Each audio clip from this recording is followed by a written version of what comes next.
Vamos agora para o nosso papo aqui no estúdio. É o seguinte, pessoal. A gente sabe que a decisão, o STF estava pautado para decidir sobre prisões em segunda instância. E na semana passada saiu a notícia de que essa decisão foi adiada, esse debate foi adiado no STF, sem data prevista agora, né? E foi por conta de um pedido, inclusive, da OAB. A gente discute até um pouco antes aqui no estúdio sobre isso. Vamos começar falando sobre prisão em segunda instância. Em que medida o debate sobre prisão em segunda instância ajuda nessa sensação de justiça e os impactos dessa decisão. Foi uma decisão de 2016, né, que pessoas seriam presas depois de condenação em segunda instância e que afetou bastante o sistema carcerário. Queria que vocês explicassem então um pouco sobre essa prisão em segunda instância e de que modo ela afeta as prisões hoje em dia e o sistema penal e carcerário. Eu tomo a liberdade de começar, então. Mas antes gostaria de agradecer o convite. A gente que agradece. Acho que a TVT vem prestando um relevantíssimo serviço para a nossa sociedade tão carente hoje de bom jornalismo, né, de informações de qualidade. Então eu quero agradecer o convite em nome do IDDD. Muito obrigada. Essa questão da prisão em segunda instância, ela vem trazida com o tal do clamor social, de que as pessoas esperam ver mais justiça. E, a meu ver, ela vem enviesada, né? Porque já que eu não consigo dar justiça para todo mundo, então eu dou injustiça para todo mundo e aí eu estou democratizando o sistema de justiça criminal. Não deixa de ser uma forma enviesada de democratização do sistema, né? Sim. Isso reconhecido até por alguns ministros do Supremo que dizem, olha, como eu não provejo nem 1% dos recursos que chegam ao meu gabinete, então não faz sentido manter o recurso para o Supremo. Como que reconhecendo que tudo bem se eu errar em 0,5% dos casos que me chegam, né? 0,5% dos casos que chegam ao Supremo é um valor muito alto de pessoas que talvez estejam sofrendo injustiça. Então não me parece que a argumentação seja por aí, mas é essa a argumentação que está vingando, uma argumentação pragmática onde deveria vingar a dogmática, né? Sim. O texto constitucional é claro, né? Estabelece que não há culpa sem antes esgotado todas as vias, quer dizer, no trânsito em julgado, e há uma tentativa política no lato sensu, no sentido de dizer, mas a gente precisa ajustar o sistema e nós vamos ajustar o sistema de qualquer jeito, né? Eu vejo essa prisão em segunda instância um grave equívoco, além de ser ilegal, né? Manifestamente ilegal. Aí tem gente que diz assim, não, mas o Congresso poderia legislar sobre isso. Não poderia, porque a cláusula é constitucional e a cláusula pétrea, entendeu? E segundo o Pacto de São José da Costa Rica, as democracias que atingiram certo nível de civilização não podem voltar atrás, né? Esse é um ordenamento jurídico, inclusive supranacional.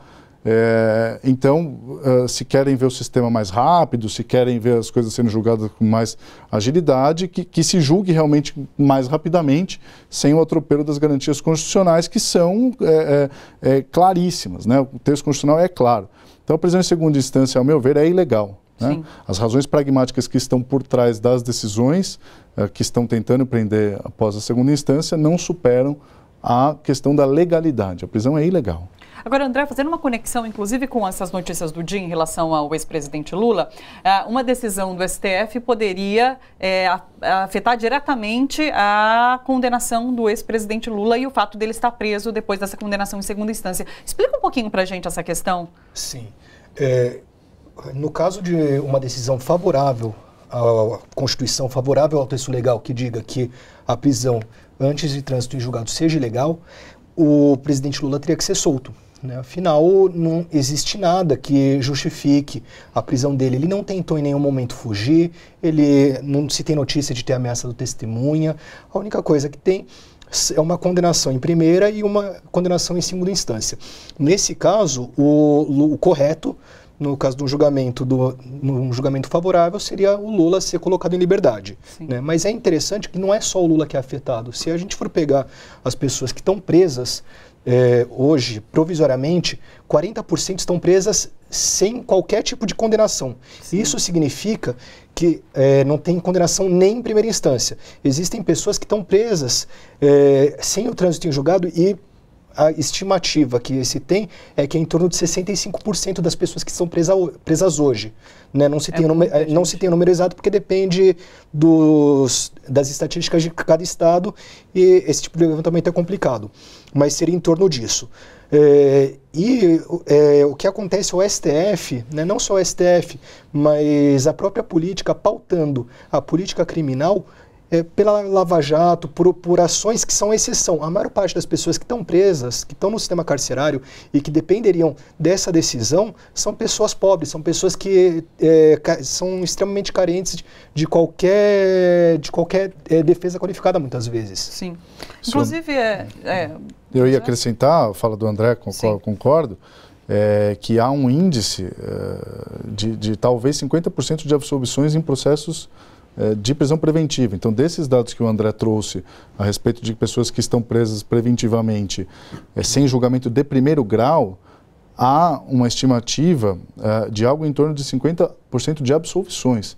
Então, são pessoas que, quando julgadas, não são condenadas por qualquer motivo, porque o fato não existiu daquela forma, porque a pessoa foi presa errada, porque não havia estándar probatório suficiente para levar à condenação.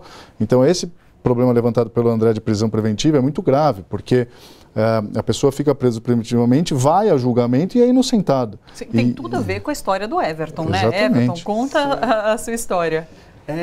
A gente costuma dizer, eu faço parte da Educafro, né, que é uma instituição que atua diretamente com pessoas pobres, negras e carentes, indígenas e tudo mais. E a gente costuma dizer que essa questão da prisão em segunda instância ela está sendo gourmetizada agora, mas a população pobre, negra, da periferia já sofre com esse tipo de prisão há muitos anos. Os doutores aqui sabem como funciona até melhor do que eu. O que acontece é que o crime...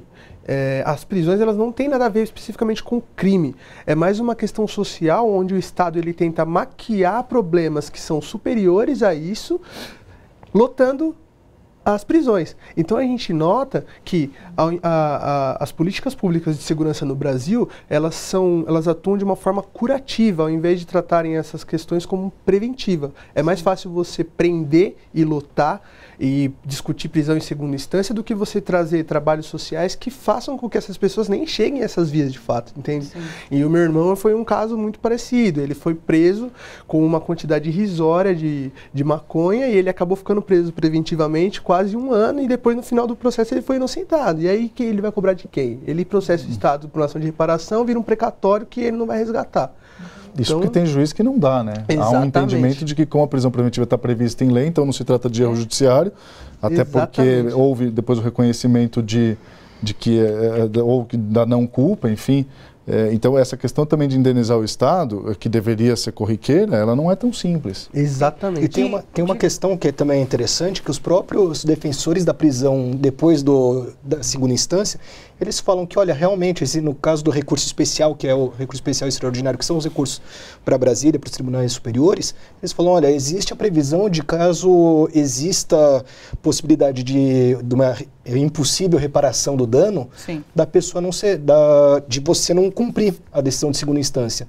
Mas quando a gente está falando de uma prisão, obviamente que não é possível a reparação. Se ficou preso 1 ano, 2 anos, e depois foi absolvido, você não vai ter esse tempo de volta, vai ser um tempo perdido. E nenhum dinheiro do mundo vai pagar claro, o tempo de vida, o vexame que a família passou, a tortura que a pessoa teve dentro do cárcere, não só a pessoa, mas a família, o dinheiro que foi gasto para fazer a visita, para levar os insumos para as pessoas. Claro. E, inclusive, no sistema carcerário não há divisão entre presos provisórios e presos condenados. E a gente sabe das condições muito precárias do sistema carcerário. Então, até que ponto um preso preventivo que é colocado numa situação precária dessa não acaba indo por um caminho errado? Existe essa preocupação? Existe esse debate? Está sendo feito? Essa colocação que você levantou, Thalita, ela é extremamente relevante, porque o estado de São Paulo, por exemplo, no Brasil, é o estado que mais prende, há índices dos estados que mais prendem nos Estados Unidos da América. Então, o superencarceramento chegou no Brasil e chegou consolidado, né? Especialmente no estado de São Paulo. A quantidade de jovens presos com baixíssima quantidade de droga é absurda. Muitos jovens, não adianta dizer, são meninos de 18, 19 anos, são meninos, ainda estão formando personalidade. Eu estou dizendo de crimes não violentos, precisa ficar muito claro. Porque às vezes a gente dá esse argumento, a pessoa diz, não, mas eu quero ver quando te roubar. Não estou falando de roubo. Eu estou falando do pequeno tráfico que já vem sendo reconhecido pelo STJ, por exemplo, então não é que nós não estamos sendo levianos. O próprio Superior Tribunal de Justiça tem feito, se é que se pode dizer assim, uma verdadeira campanha para que os TJs, especialmente o Tribunal de Justiça de São Paulo, aplique a sua jurisprudência de forma a desencarcerar esse jovem primário que vai preso com uma quantidade de droga baixíssima para que ele não tenha contato com o ambiente pernicioso que é o presídio. Sim. E nós estamos falando de algo em torno de talvez 30%, 40% do sistema. Né? E se fôssemos dedicar o sistema só aos crimes violentos, talvez a gente estaria falando de um desencarceramento de algo em torno de 60%, talvez até 70% da população carcerária. Então, o sistema carcerário, ele tem sido um efeito criminógeno. Ele é um lugar onde os jovens vão, e eles acabam tendo que depois devolver favores. São coisas simples, Thalita, porque é o seguinte exemplo, um menino de 18 anos que vai preso com uma baixíssima quantidade de droga, ele chega no presídio, ele não tem nada, ele tem que pegar a toalha emprestada de alguém, ele tem que pegar o sabonete emprestado de alguém, é alguém que chega para ele e fala, você pode dormir na minha cela. Então ele é acolhido de certa forma pelas pessoas que estão lá, e quando ele sai para a rua, ele tem que devolver esses favores. Entendeu? Então nós não estamos dedicando a atenção necessária à segurança pública. A gente está sendo a gente está adotando um slogan, que é prenda mais. E prenda mais aumenta o número de crimes. É um equívoco entender que um aumento do número de prisão vai resolver a criminalidade. Não vai. Vai piorar o sistema de segurança pública, eu estou dizendo.